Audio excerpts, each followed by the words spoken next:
Welcome to the channel and an explanation on why we spent $50,000 on essentially a YouTube clip. So yesterday we made the big... All right, welcome to the Crazy Pills podcast.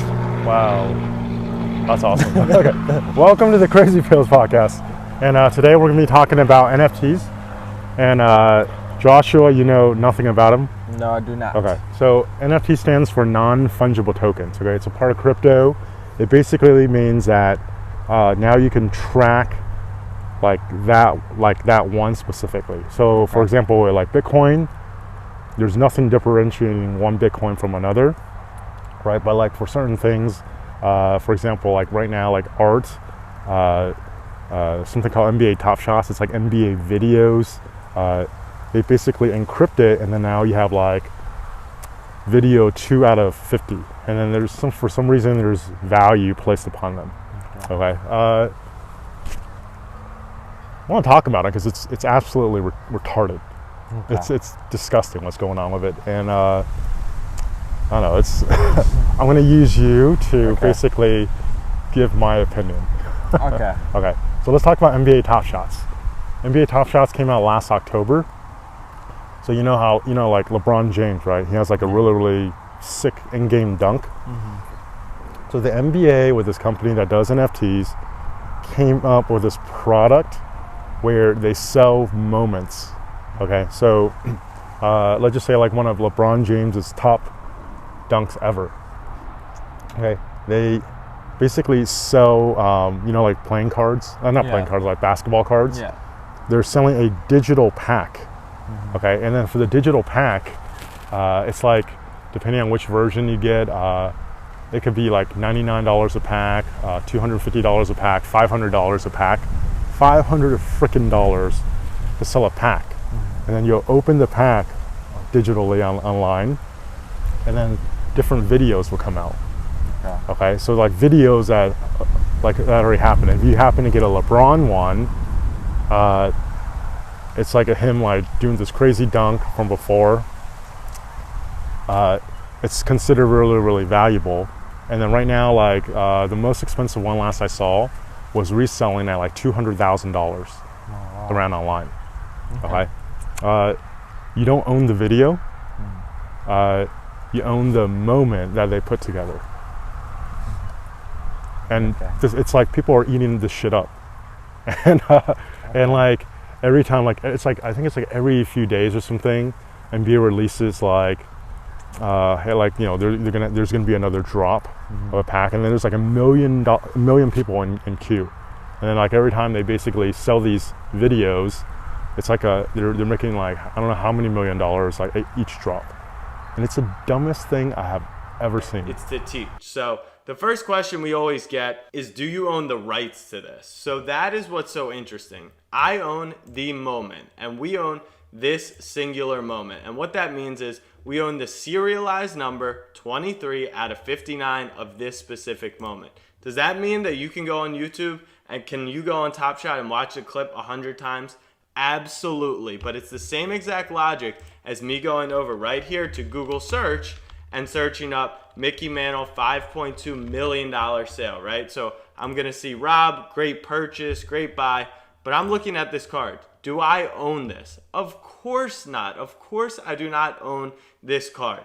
So what's the difference here? Well, Rob can physically hold the card, right? And that's what gives him typical ownership. But the way the world is living, you're watching this on YouTube, on Twitter, on your phone, in a digital world.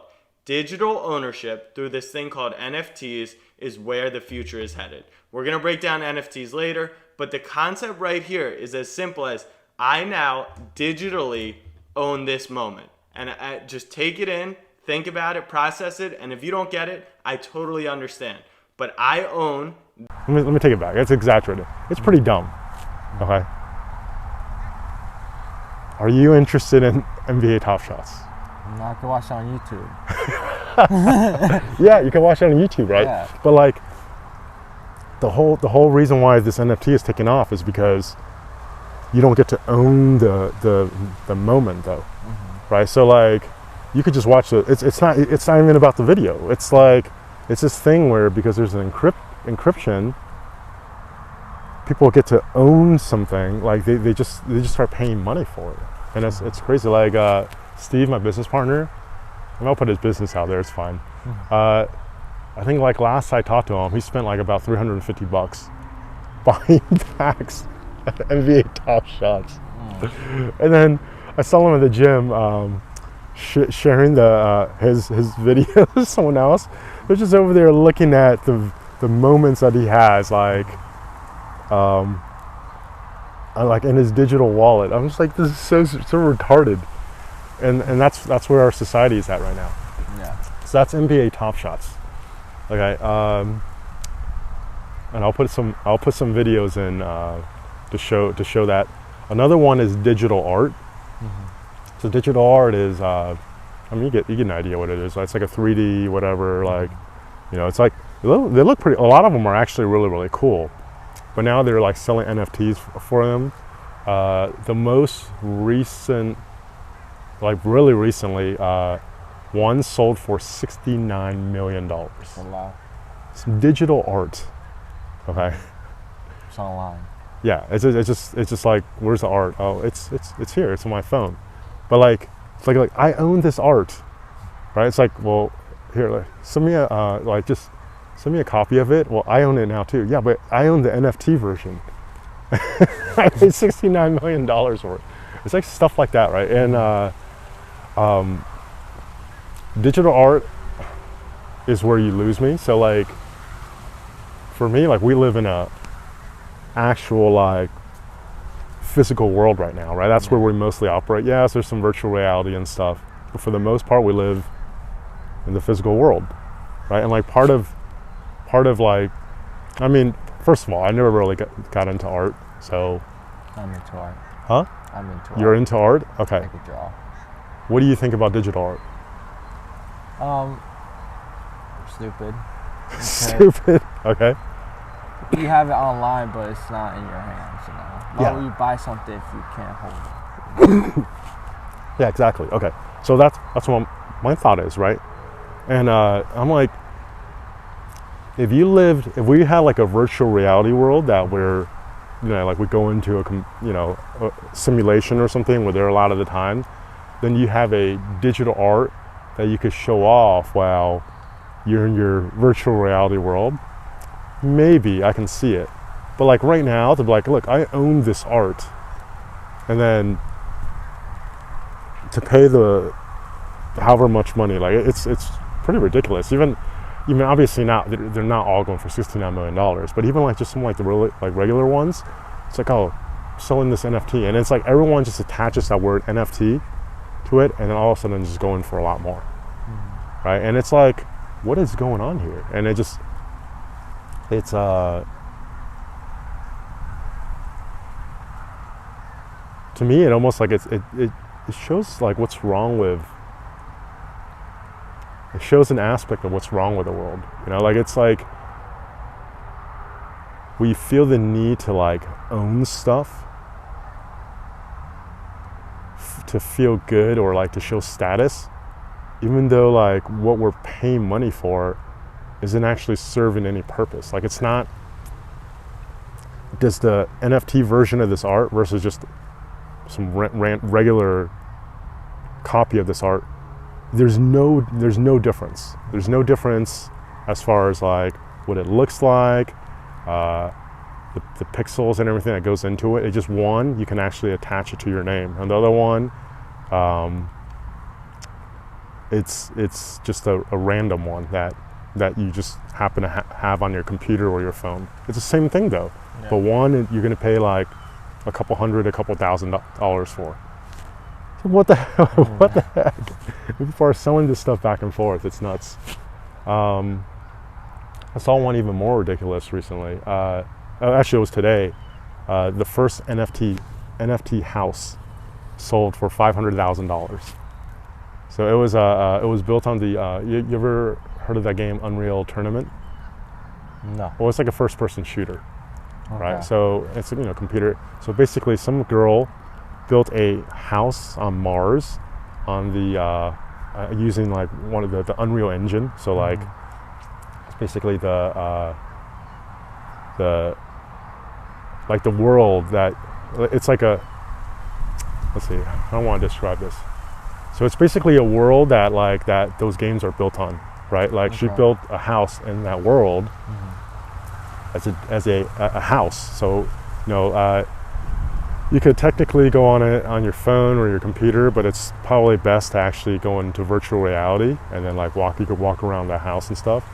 And $500,000. Someone bought it for $500,000 to get an NFT house.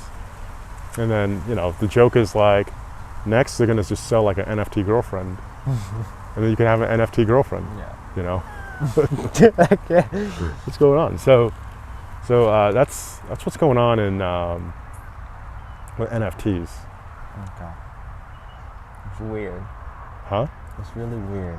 It's really weird? Why do you think it's weird? I don't see no purpose of buying it though. Huh? I don't know why people are buying it. Because you can own it.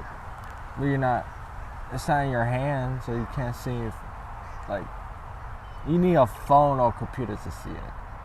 Yes. You can't show it off without you can show. Yeah, you have to show it off on your phone or your computer. Yes.